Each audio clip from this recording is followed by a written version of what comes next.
Hello, hello. Good afternoon, everybody. Magandang hapon po sa inyong lahat. I am your tutor for this afternoon, Tutor Mary Grace, for Philippine Contemporary Arts from the various regions. So this afternoon, gusto ko ring batiin ng isang mapagpalang hapon ang ating mga viewers from the entire nation, from the different schools division offices in the Philippines. And paunang bati na rin sa ating mga nanonood sa ating live stream kay Mr. Jasper Jason S. Ceballos from Barasana National High School.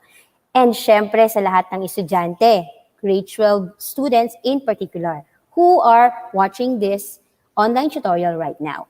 Okay, so my subject would somehow require me to produce art maybe someday or maybe in one of the episodes. But ngayon pa lang, gusto ko sabihin sa inyo that I actually started one. Okay? There you go. But we'll see what will happen later on with this chosen art form of mine. Okay? So we are already in our week 3 for the third quarter. And for this week, our topic will be Filipino artist role and their contribution to Philippine contemporary arts. And once again, ang ating pong ginagamit na module is the one from the Schools Division of Negros Oriental. So thank you very much, SDO Negros Oriental, for sharing this module with us today. Tapos, ang ating learning competency na dapat ma-develop after this will be to describe various contemporary art forms and their practices from the various regions in the country, of course. And for this week, okay, at the end of this online tutorial, sana mga grade 12 students and all of you who are watching, you'd be able to describe the contemporary art forms from the different regions in the Philippines, explain the Philippine artist roles in contemporary arts, and advocate the Filipino artists' contributions to contemporary arts through your own art. So I have my own art. I don't know if I can advocate, but being a Filipino who always tries her best, I will do so later on, okay? So previously, in this tutorial, we talked about the various contemporary art forms from the different regions. We also tackled, okay, the Philippine contemporary arts and how they reflect our culture. This time around, okay, we're going to do a little bit of an activity, okay? Let's call it an eye for art, okay? Just an opener for our lesson, okay? So are you ready? Okay, so I'm going to show you several art-related materials, and then you're going to guess, okay, and type in your answers, okay, after the given time period. So for each art form or for each picture, you're given 10 seconds, okay, to type in your answer. Are you ready? Do you have an eye for art? Let's see. So for this question, the number one question is, who is this legendary artist from Kalinga? Are you ready to see the picture? Okay. There she is, and your timer starts now.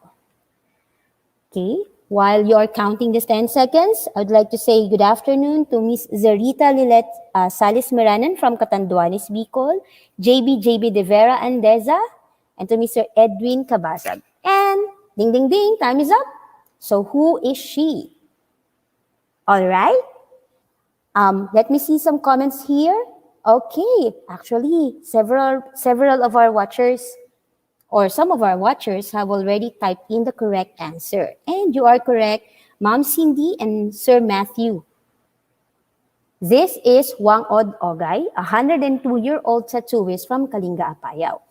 Sikat na sikat siya kasi talagang lahat ng gustong magpatato, okay, or merong hobby na magpatato ay pumupunta sa kanya, binibisita siya. Okay, sadly, hindi na ganun ka-extensive yung pwede niyang gawing tattoo, pero nagtatattoo pa rin siya. So, in terms, okay, ang talagang tawag sa kanya sa kanilang lugar ay mambabatok. So, she is already a legend. Okay, next picture. Are you ready? All right. This is our next picture. Who painted this oil on canvas masterpiece called Himagsik? This is Himagsik. All right, type in your answers in 10 seconds, which will start right now. While waiting for the answers, let me give a shout out to Ms. Mary Joy MJ Banal for watching our online tutorial, to Miss Maricar Bautista, good afternoon. Okay, and thank you for being with us today. Okay, there you go, time is up. Okay, so who is the artist behind this Himagsik titled masterpiece? Do you have an idea? And again, okay, some of our watchers have got the correct answer. This is actually painted by Solen Yusuf. Okay, Yusuf, I mean. So this is from her Kundiman collection. What's amazing about this masterpieces from her Kundiman collection is that they are audiovisual. So when you go and visit them, you will see somewhere near the painting or beside the painting, QR codes. Okay, and when you scan them, there will be an audiovisual presentation, okay, of the music and videos that Solen has personally chosen, okay, to magnify the art piece. And let's move on to our last picture. Okay, are you ready for the last picture? Okay, this is the last one. What material is this art installation piece done by Junyi made from? This is the art installation piece. I will not tell you its title because it will give away an answer, okay? Your 10 seconds starts now. All right, so while waiting again, let me do a shout out to Miss Rosalia Janicia Domingo and Miss Cindy Bangs Giyawan. I'm sorry if I mispronounced that one. And time is up. So what do you think is this art installation made from? It's actually made from, okay, imagine if these are actual crawling insects inside your house, no? Parang, ew. But anyway, it's made from wood, okay? And this art installation is called Wood Things. It was done by Junyi or Mr. Lee, Luis Lee Jr., who is from Agusan del Sur, okay? And this masterpiece is actually one of the modern examples of art installation. It's already considered contemporary art.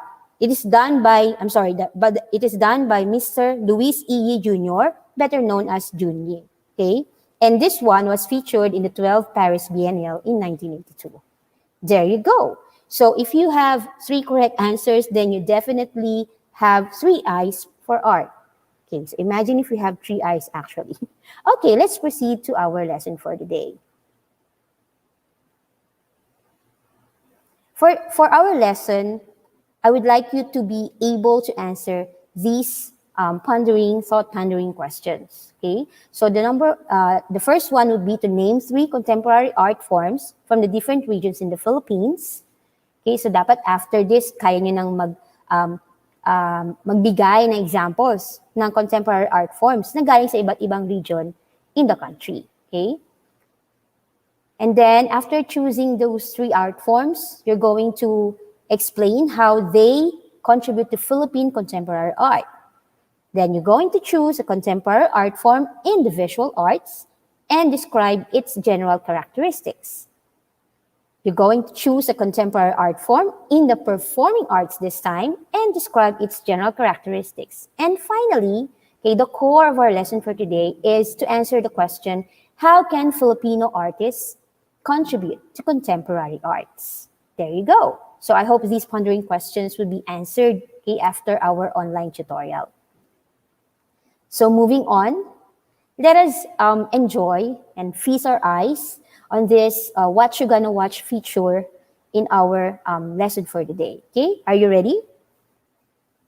So I'm hoping that this works.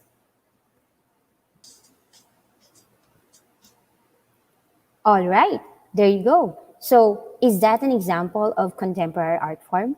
What do you think is the best answer to that question? Okay, so that video featuring Lord de Vera, I think nadaanan natin siya, I believe nadaanan natin siya last week sa ating lesson, but last time it was in the field of music, being, in the field of literature, being a writer. This time around, okay, so as you may all know, siya ay isa ring host dun sa Word of the Lord na parang segment, okay, sa Channel 5. All right, so not promoting any channel, but just to give you additional information. So is that a form of Philippine contemporary art? Well, if you're going to ask me, my personal opinion is yes. Kasi ang art naman, it's wide range, okay? So anything that you can use as an outlet of your expressions, of your feelings, emotions, of your soul, that can be considered art. All right? So there you go. So that is a video from an episode from the Word of the Lord. Okay, so there you go. So what are the for keepsake concepts that we need to remember for our lesson today? So number one, we have to identify the characteristics of Philippine contemporary arts. So given all those examples from last week up to the examples I've given earlier, ano kaya yung characteristics ng Philippine contemporary arts? What sets it apart, okay, from the other art forms? So let us discover the answer to that. So Philippine contemporary arts, okay, believed to have started in the late 1960s by the end of modernism art era. And when it comes to characteristics, okay, so the most prominent feature, pinakang highlight talaga ng Philippine contemporary art is that, in fact, it has no distinct feature. It has no single characteristic. All right? So if it's not saying na wala siyang identity. It's just that it's so varied that no distinct features, okay, can be seen or can be observed from Philippine contemporary arts. Okay? And then, more importantly, it is defined by the artist's ability to innovate and bring out a modern masterpiece. So we mentioned the word innovate. Okay? And when we say the word innovate, okay, uulan dyan yung mga salitang new, fresh, bagong angulo. Okay? When it comes to arts, bagong materials, bagong art form, okay, bagong process, di ba? Sabi natin nung nakaraan, process-based din ang Philippine contemporary arts. Kasi nga, you have to innovate. Not just in the style, in the technique, but even in the materials. Bakit mo kailangan gawin yun? So that as an artist, you'd be able to bring out a modern masterpiece. And there you go. So these are the characteristics of Philippine contemporary arts. Moving on, what is the role of contemporary Filipino artists in the Philippines? So kung ikaw ay isang contemporary Filipino artist, ano yung role mo? Why are you here? Why are you doing all this stuff in contemporary Philippine arts? Okay? What are you here for? Sabi nga. Okay? So, Filipino artists, they play very important role in presenting and educating the public about our history and identity as Filipinos, using the medium of contemporary art. Okay? And it just fits together. Kasi di ba, no distinct feature ang contemporary Philippine contemporary arts. So yung mga artists nun, okay, they express their opinions, their feelings, their soul, their hearts, using varied art forms, using varied materials. Okay? And ganun yung culture nating mga Pilipino, di ba? We are the melting pot of different cultures, not just from the eastern part of the world, but also from the western part. Okay? So many Filipino artists in Philippine contemporary art are doing work. Okay? They are they contrive together, okay, to create a strong market, okay, to create a strong group for Philippine contemporary art. At ano yung na-produce nila? Na-produce nila yung Philippine Contemporary Art Network. Ano yung reason kung ba't nagkaroon ng Pikan? It is to consolidate and harness the resources of Philippine contemporary art. So what is Pikan? Yan, Pikan, Philippine Contemporary Art Network. So it is a recently initiated public institution for contemporary art. Ano yung kanyang focus? Okay, so meron itong threefold focus. First, knowledge production and circulation, exhibition and curatorial analysis, and public engagement and artistic formation. So it's very important to remember na kaya nagkaroon ng Pikan para sa mga Philippine contemporary artists. So pero ang pinakang role ng Pikan is to coordinate a range of interventions in contemporary art in the Philippines para patuloy itong mag-thrive, patuloy itong mabuhay, patuloy itong mag-improve. And another one is to cast a sharper profile for it on an interlocal and trans-regional scale, even worldwide.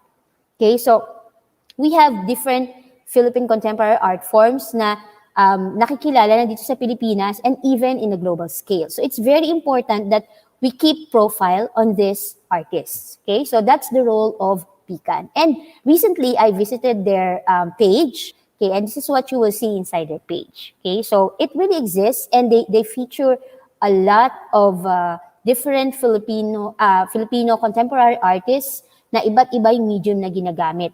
From cans, metals, even ice, sand, okay, even doodle and street art. Okay, so there you go. That's Pikan for you. So moving on, let's have a gallery walk. Okay, so this time around, this is the second time that we're going to feature different examples of masterpieces coming from the brilliant minds of Philippine contemporary artists. And this is the first one. This is called Gray Ground. Okay, so Gray Ground is a painting sold for nearly 47 million pesos. And it is painted by Ronald Ventura. So he's a world-renowned contemporary Filipino artist known for his dynamic melding of realism, cartoons, and graffiti. So it's very important na makilala natin siya kasi hindi lang sikat, hindi lang meaningful yung kanyang Gray Ground, but it also sold for a huge amount of money. So when it comes to arts, parang pag mas mahal yung isang art piece, di ba? It is proven to be important. It is proven to be very expressive of the artist's soul, of the artist's heart, and that's the way it goes also for Philippine contemporary arts. Okay, so this is Gray Ground for you. Moving on for a gallery walk, let's have the word Kubo. Okay, have you ever heard of tiny living? So this is our version of that. This is Kubo. Okay, so Kubo is created by a group of Philippine architects and engineers, and these are modular living areas, okay, na ginagawa on-site. Ginagawa sa factory, then i-deliver on-site, i-assemble, okay, only with a starting amount of 89,000 pesos. How's that? At the amount of 89,000 pesos, may sarili ka ng Kubo modular house. So this is our own version of tiny living, and it takes only 4 hours to build. Now, why feature this here? Because this is also a part of Philippine contemporary art. This is architecture. Okay, and what they use for the material of this Kubo is engineered bamboo. Okay, so it's very important that we are exploring the possibilities of other materials for Philippine architecture. Okay, and moving on, our next part for the gallery walk is a person renowned in the field of music, known as Maestro Ryan. I believe you're all familiar with Ryan Cayabyab. There you go. So he is a national artist for music. Okay, he's also known as Mr. C, a Filipino musician, composer, conductor. Okay, he was the executive and artistic director for several years nung San Miguel Foundation for the Performing Arts. Okay, and named as National Artist of the Philippines for Music in 2018. So marami ng contribution si Maestro Ryan Cayabyab sa Philippine music, not just in our country, but even in a global scale. Okay? So moving on, okay, let's see what we have for street art. So maybe you have seen several videos in YouTube about different street art, and it's very rampant. Kasi may mga empty walls na kailangan lagyan ng decoration, parang free pa nga to sa government kapag may mga street artists na suddenly ginawa nilang kanilang canvas, yung mga empty walls, okay, that they see while they're walking. Okay? This is an example. All right, so this one is done by Lee Salvador. Lee Salvador is a visual artist, okay, who hails from the province of Cavite. At miyembro siya nung art group na, sana mama ako, Cavity Collective. Okay? He had his first solo show at Pocket Universe in Makati in 2013. And this is an example of his street art. So hindi lang yan, marami pang empty walls and public spaces na ginamit ni Lee Salvador and the other members of Cavity Collective, okay, sa province ng Cavite, okay, to be the canvas of their street art. And this is, once again, a new form for Philippine contemporary art. There you go. So this is very important for us to be able to recognize these different art forms when we are listening to music, when we are watching videos, or when we are walking, okay, along the street.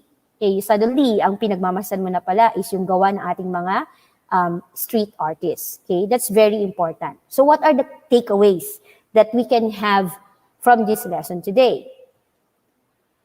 So number one, syempre, as we discussed earlier, the characteristics of Philippine contemporary arts. So what are those characteristics? So enumerating them, we have number one, it has no distinct feature or single characteristic. And number two, it is defined by the artist's ability to innovate and bring out a modern masterpiece. So gusto ko lang yung commercial ulit na meron din akong modern masterpiece. And I started with the letter M.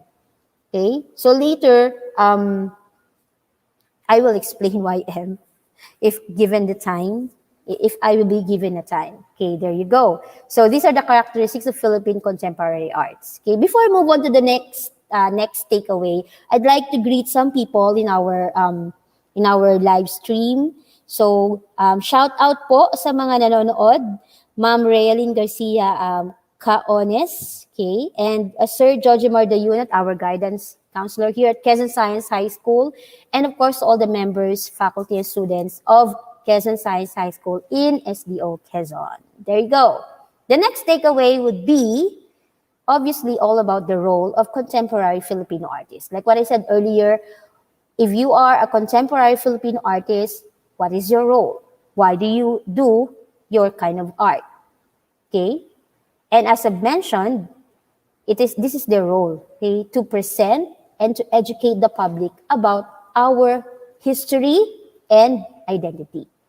Kasaysayan at pagkakakilanlan ng bansa natin, ng bawat Pilipino. Okay, syempre, hindi lang through painting, hindi lang through music, but through across all our art forms that are available for every artist. Okay, today, tomorrow, and in the near future.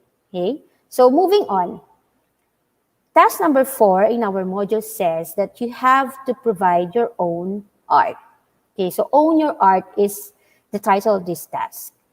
What you're going to do, okay, for you out there, sa lahat ng grade 12 students who are watching this, I hope you find time to do this because you're going to make your own contemporary art. But you need to have a mission why you're going to do it. And your mission is to show what changes you would suggest to a modern day issue in our society.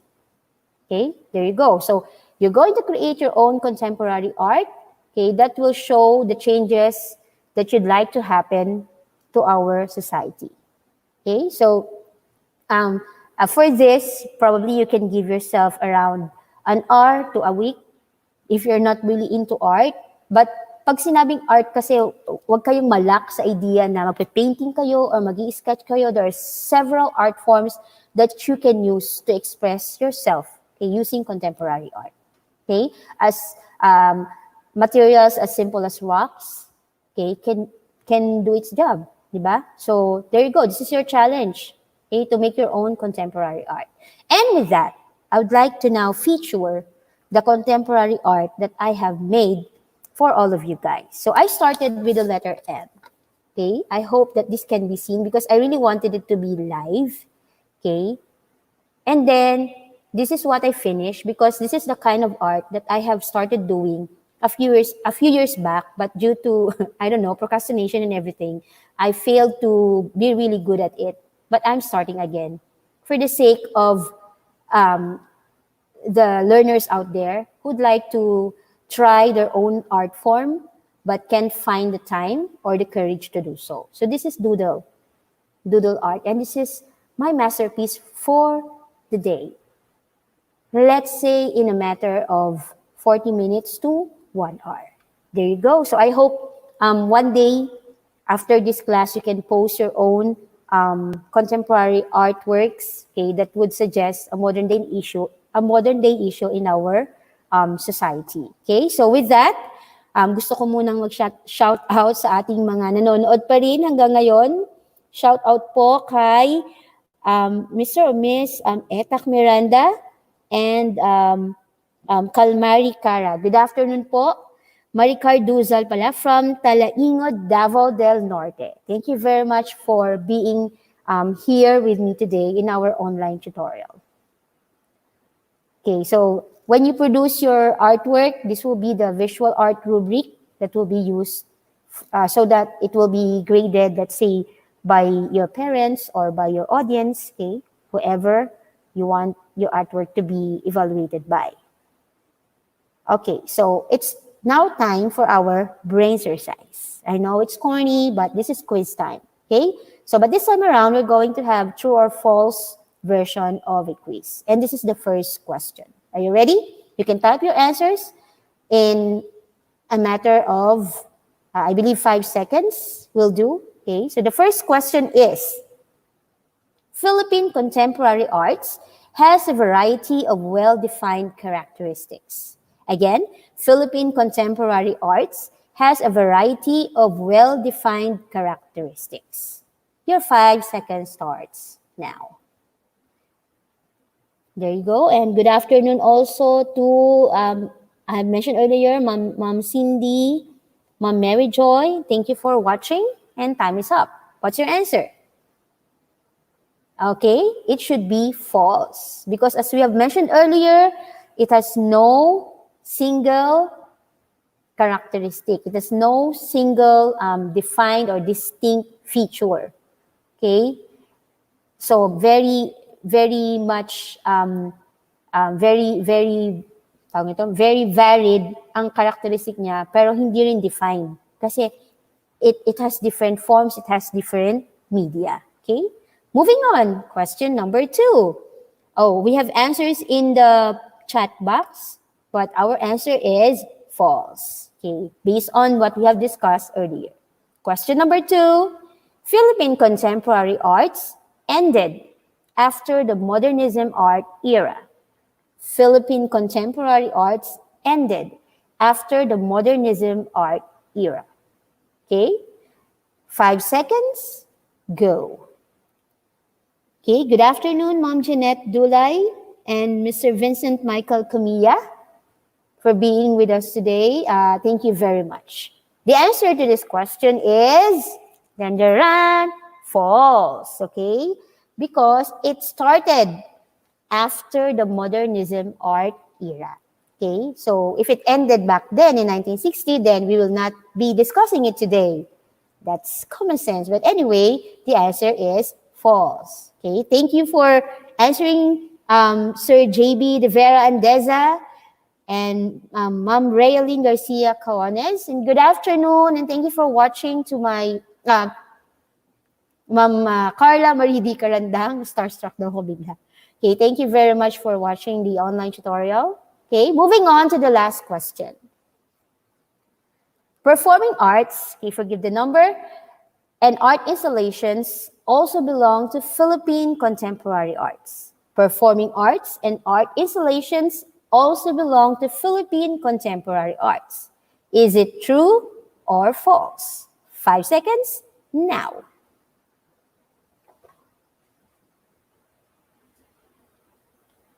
And there you go, time is up. Okay, so we have answers in our chat box and most of them got it correctly because it is true. So like what I said, very much varied yung art forms, pero no single distinct characteristic. I mean, kung 1,000 art forms yan, how can you define its characteristic with just one word or with just one feature, diba? It's impossible to do that. Okay? So, performing arts and art installations, ito yung mga sabihin na natin, yung art installations especially, kasi mga baby pa sa Philippine contemporary arts, but it is already established art form kasi meron na rin ito sa mga exhibits, not only in our country, but also abroad. Okay, so there you go. And that ends our quiz time, okay, for this lesson. So I hope you learned something from our lesson. And with that, I'd like to leave you with a quote-unquote message coming from one of my favorite painters in the country.